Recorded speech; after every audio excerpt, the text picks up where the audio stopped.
Welcome back to another episode of Off the Carousel here on the field of 68. And I'm thrilled to be joined today by new Cal head coach, Mark Madsen. Mark, what's going on, man? How you doing? I appreciate you being here. Hey, Rob, thanks for having me. Great to be on the show with you, man. And we just finished some great coaches meetings. Players are starting to trickle into town, and we're excited.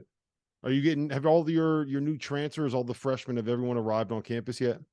Well, the report day is actually June 11th, but some guys are here early. They want to work out. They want to do that. You know, not a lot, 3, 4, 5 guys, but June 11th we'll get started up.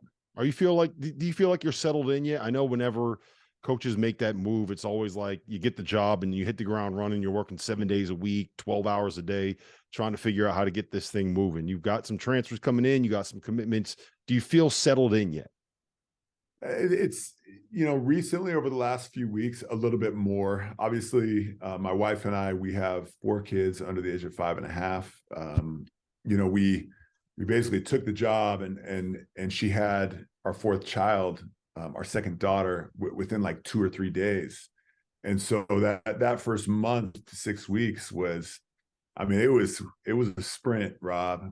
I was flying back and forth between Berkeley, recruiting, going back to Utah to see the family. It was really busy, but family's out here now.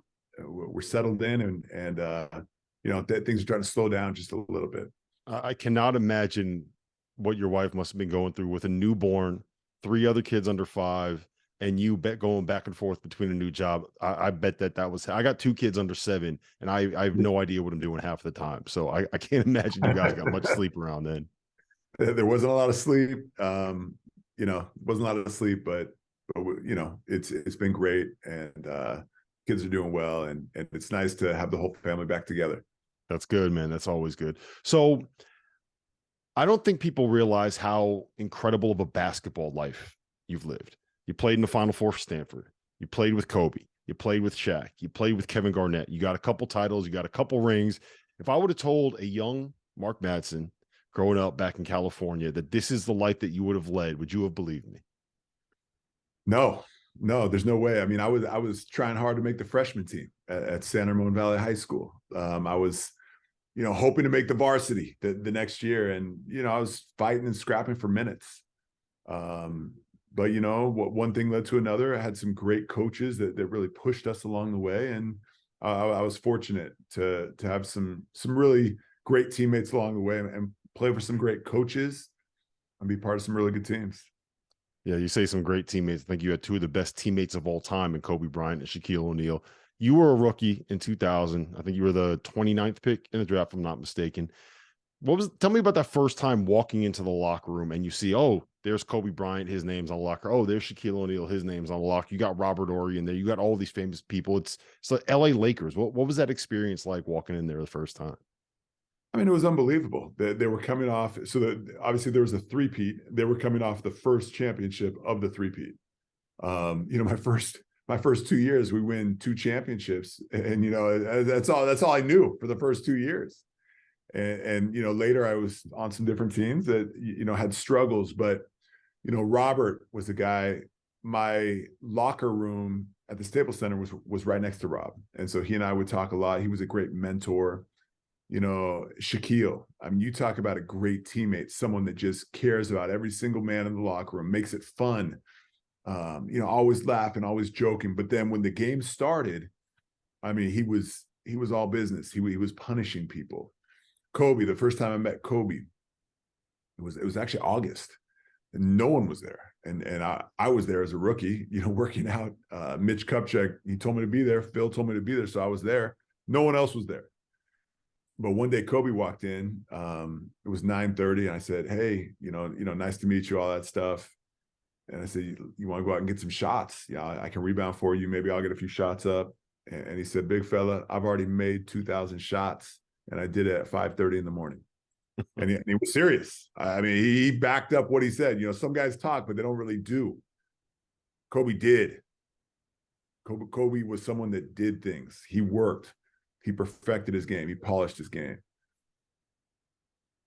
So give me your best story from that team. When you're playing with a guy like Kobe Bryant, you're playing with Shaquille O'Neal, you're in there every day in practice. I know that you got something good. I know you got some good stories from that time. It's there's so many. There's so many great experiences, just so many memories. I think one of the things that comes to my mind is my first year. Everyone was talking about the San Antonio Spurs. Twin Towers, David Robinson, Tim Duncan. I think that was Tony Parker. I can't remember if he was on that team or not. But they had the Twin Towers, and so we're down there playing in the Alamo Dome, and it's the playoffs. And we ended up sweeping the San Antonio Spurs. Kobe goes for 35, 40 for I think 2 of those games. And after one of those games, Shaq just came out and he said Kobe Bryant is the best player in the world. And then Kobe came out and said, well, Shaq's the most dominant player in the universe. And it was just awesome to see these two guys that they were both, I mean, they're both 2 of the best players that have ever lived, 2 of the best players that have ever played. And they found such a synergy and they had such a recognition for each other's games and they went public with it. And it was cool. It was really cool to see. How often do you get called Mad Dog these days? Anybody that I played with in the NBA, that's kind of what they call me. And then, people that I didn't play with, they don't call me that. So it's half and a half. It's a little bit here, a little bit there. Where did the nickname come from? My PE teacher at Monterey Elementary School. Really? Is that old? Oh yeah. 5th grade. Mr. Cornell. He had a stint with the 49ers. He was the PE coach and he gave everybody nicknames and he gave me that one and it stuck. Mad Dog. That's I didn't realize it came from 5th grade, man. That's awesome. Yeah. So you played at Stanford. You played with the Collins twins there. I'm going to put you on the spot. You have to answer this question, okay? Prime Collins twins, prime Lopez twins. They play 2-on-2 to 15. Best out of 7. Who's winning that? Well, it depends. I'll give you yes or no. What vintage of each twin set? I mean, are you talking the Lopez twins of 2020 versus the Collins twins of, I'm talking like the best version of each player, right? When they're all at their primes. I would say young in their careers, the Collins twins win it. Later in the career, the Lopez twins win it. Only because Brooks going to be out there knocking down threes. Early in their careers, Collins. Later, Lopez. That's a very diplomatic answer. I like how you found a way to say that both players are going to end up, or both guys are going to end up winning. Smart. It depends on the time period. Rob. So obviously you played at Stanford. Now you are the head coach at Cal. They are rivals. How did this end up, and how do you balance that, right? Like there's fans that are going to sit here and say, you went to a certain school, you're a rival. Like, how can you cross that line? How do you kind of navigate that in your own mind? Yeah, no, 100%. I mean, obviously I love Stanford. It's my alma mater. Went there undergrad, went there for grad school. I love it. I've got a lot of great friends and relationships from there, and that being said, I'm a Cal Bear now. And I don't have to disavow the great friends and relationships that I have and the great memories I have from Stanford. But at this stage of my life, I'm the head coach at Cal, and I've dived in full steam, 100%, and I love it. I love it here. I've embraced this. I grew up 20 minutes from Cal. My first unofficial visit of any schools was to Cal for basketball. I sat in a practice, Rob, and I watched Jason Kidd. I watched Jared Haas was on that team. And I'm sitting there in high school. I was a sophomore in high school because I took 2 years off later in my life to serve a mission. But I was there. The head coach was Lou Campanella. My first college football game was the Cal. And so obviously I have a strong history with Stanford. I also have a strong history with Cal in the sense that a lot of my high school teachers had gone to Cal. And so there's a connection. And every day that I'm here, that connection and that understanding of Cal grows and it deepens. And I love it. My wife loves the area, and go Bears. Are your old Stanford teammates, are they okay with this yet? Is it the kind of thing where you guys are still going to be teammates until that game happens? Is that just what it is? Oh no, there's no doubt. I mean, guys have already made clear, hey, they support me. They're happy about Cal, but there's one game where they will not be cheering for me or for Cal. But that's obvious. I mean, two games in conference, and but guys have been great. Former teammates, we're all on a thread together, on a WhatsApp thread, and everyone was super supportive, and a lot of support from that group. There's going to be a lot of jokes coming in there, I gotta imagine. Oh, 100%. That's why that's why half the time I have WhatsApp download and half the time I don't. you know? So you played at a high academic institution, Stanford, very similar to Cal. How do you get Cal going again? How do you get this thing back to the days of Jason Kidd, back to the days I go back to thinking about what it was when like Jerome Randall was there and those guys. How do you get this program back to being a team that can compete for Pac-12 titles? Yeah, no question. I mean, if you look at the body of work that Jerome Randall put in here at Cal, if you look at what Jason Kidd did, Sharif Abdur-Rahim, Sean Marks, Mm-hmm. I mean, there's so many great players that have come through Cal and so many great teams. What I said in my press conference, I believe Cal is a sleeping giant in terms of the resources, the ability, the potential to be, in the national conversation every year. There's no reason why we cannot do that here at Cal. As we've been recruiting high school student athletes, players out of the portal, people still care about academics. Not everybody, but there's a large number of great basketball players that not only want to play at a high level, but they want to get a tremendous college degree. This is the best public institution in the world. And when you throw in all the schools, private, public, I mean, in the world, I mean, Cal is like number 3 or 4 in the world in many different programs. And this is just from, the rankings, whether it's engineering, whether it's chemistry, this is a top-notch place. And so that attracts people. Throw on top of that great basketball and probably one of the best geographical locations in the world with the Bay Area. I mean, you look at geographies, it's LA, it's the Bay Area, it's New York City. There's a lot of other great cities, but when you look at some of the premier places, we're in one of them.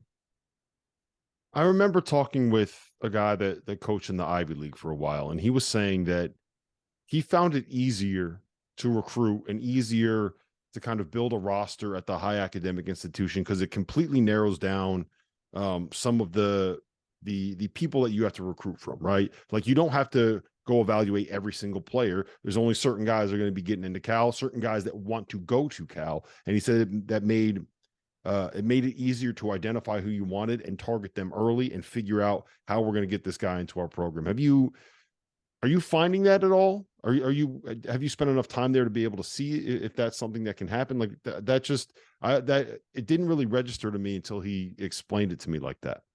Yeah. I would say, so I'll give you a little bit of a broad answer. When I was an assistant coach at Stanford, that was absolutely the case. And I would say that there have been, that's also kind of the case here at Cal. I would say one difference here at Cal is that kind of, I think the mission here at Cal Berkeley is here's this great education. And yes, you have to have amazingly high standards to get in. But occasionally, I think Cal Admissions is willing to work with us. For example, if a player is coming from a school or an area that maybe wasn't able to take a bunch of AP classes, or maybe that school didn't have the funding, or maybe, this particular individual did not have a tremendous legacy of previous college graduates in their family. Cal's a place that's going to open up the tent and say, hey, we want you in here. You may not have had the AP courses at your high school. Your high school may not have had great funding at all, but we've seen your body of work. We know you can do it here. If you're committed, and these student athletes are, come in, get this great education, make a change in your family, make a change in your community, and share that education going forward. And so that's been cool. So in a way, we can recruit globally, we can recruit nationally, and we can take special situations to the admissions, and they're willing to have a conversation, which to me is incredibly, I think incredibly, it just speaks a lot about the mission and the values here at Cal. Mm-hmm. Are you excited to reunite with Fardaws? Oh yeah, he was just in the office 10 minutes ago. Yeah, he's one of the guys that's here early. He's working out. And we were just, we were having a staff meeting. He poked in, and we were talking X's and O's, and it's great to have him here. What kind of impact do you think he can have in the Pac-12? Obviously, last year at Texas Tech, he was banged up, but this is a guy. What do you average? 20 and 14, something like that, with you guys at Utah Valley. Yeah, exactly. I mean, Fardas had 1 year at Utah Valley where he not only led the nation in rebounding, but Ken Palm, this was talked about. He had the greatest defensive rebounding rate that Ken Palm had seen for like a decade and a half. Mm-hmm. It was incredible what he had done. And so, I think Doss, he had some tough injuries last year. He had some tough injuries and he battled through it. And he still put together a really strong season at Texas Tech. And so, I think Fardas is going to have a phenomenal year here at Cal. And I think every player on our roster is going to find a way to help impact winning. And our job as coaches is to help these players be the best versions of themselves. And we're really excited about that. How long do you think it's going to take to get all of those new faces acclimated to what you want? I mean, if in the era of the transfer portal, you always have new people coming in. You always have roster turnover. That's just what it's going to be in 2023 in college basketball. But you guys have the added, I don't know if difficulty is the right word, but the added step that you got to take where you also got a new coaching staff. So not only are the returners getting used to you, you're getting used to, like, everything is new, right? So how do you go about attacking that? Is it just trying to learn these guys every day? Is it being able to go out and just hang out with them, have meals with them, bring them over to your house? Like, how do you build that team aspect of having a team, if that makes sense? Yeah, no, it does. It does. I think a lot of different ways. I mean, number one, getting to know them as people, and for the players to get to know us as people. And so I think that's one of the biggest things that impacts having a family environment. I mean, we truly, that's one of the things that's been important to us as a staff since day one here at Cal and in our previous locations. Create a family environment where the players are comfortable, where the players feel not only appreciated, but supported. So that's going to be through basketball, team building activities, meals together, events in the home, all of those things. And then, the process of a team coming together is an exciting one. The only difference is in college basketball, you have much more turnover now with the transfer portal, with grad transfers. And really, a lot of teams around the country have drastic roster turnover every year because of the flexibility that the players have in seeking the best opportunity for them. And I don't know, it's a little bit more difficult for you guys as coaches to be able to handle that. But I do think that the opportunity is available. Is that something that you would have when you were playing? Would you have appreciated that? Is because it's like it's very different now. The eras where everybody is you have a great season, even if it's at mid-major, you can transfer out. Like you experienced that with Fardaws going to the Big 12 level. Now you're also getting the benefit of that when you're at Cal. You're able to get some of these other guys coming in, whether it's Jalen Tyson, the kid from Memphis, I'm blanking on his name. Devin Askew's already there. Like you guys have a lot of players that have transferred. So now you're on the beneficial end of things. Yeah. It's the transfer portal has given players great mobility. And when it's all said and done, I support that 100%. Does it present challenges at the Power 5 level? 100%. Because if a phenomenal freshman comes in to Cal and is player of the year as a freshman, well, that player is going to be getting hit up by agents, by relatives, by friends, go to this school, go to that school. If a player goes to a mid-major and has that similar type of success, his Instagram inbox is going to be full of agents saying, I can get you this NIL deal if you go to, whichever school, they may have an affiliation with. And so it's created more movement. I think that legislation and regulation is badly needed to kind of just handle some of these agents and a lot of these situations. And I think it's coming. I think those things are coming. All right. Last question that I have for you now. When you eventually win a title, whether regular season, tournament title, NCAA tournament, Final Four, whatever it is, when you're cutting down a net, are we going to get a second coming of the Mark Madsen dance? Hey, Rob, if we make the Final Four, we're all dancing. The players, the staff, me, everybody's dancing. Everybody's dancing. Are you Get going out. to teach them your moves, or can they do their own thing? The players couldn't learn these moves. They're too advanced. They're too advanced, Rob. Well, listen, man, I can tell you right now that if we get a guarantee that we're going to get the Mad Dog dance coming, then I will be a Cal fan. I will wear a Cal shirt. Give me a Cal hat. I am all the way in on you guys. Mark, I appreciate the time. Thank you for jumping on Off the Carousel. Our partner for today's episode is Athletic Greens. I started taking AG1 during the college basketball season, and I loved the impact that it had on my energy levels. I'm a big coffee in the morning guy, but by the time that the afternoon would hit, I needed another boost. AG1 helped me tremendously, especially on those days when I didn't want to get up off the couch and go hit the gym. Their tagline is AG1 is comprehensive health and the power of habit in one. And man, that could not be more true. It's nearly impossible to eat and drink in a healthy manner in the month of February and the month of March when you are in my business. And AG1 was exactly the supplement that I needed to improve my gut health and cover my nutritional basis for the day. I've continued that into April. I've continued that into May, and I'm going to continue that the rest of the summer. All I have to do is mix a scoop of AG1 with some water, or maybe add it into a smoothie, and I'm ready to go. Do it after lunch, and you'll be ready to go for the rest of the day. If a comprehensive solution is what you need from your supplement routine, then Athletic Greens is giving you a free 1-year supply of vitamin D and 5 free travel packs with your first purchase. Go to athleticgreens.com/field68. That's field 68, FIELD, the number 6, the number 8, and you can get yours now. So check it out and help support this show. Thanks.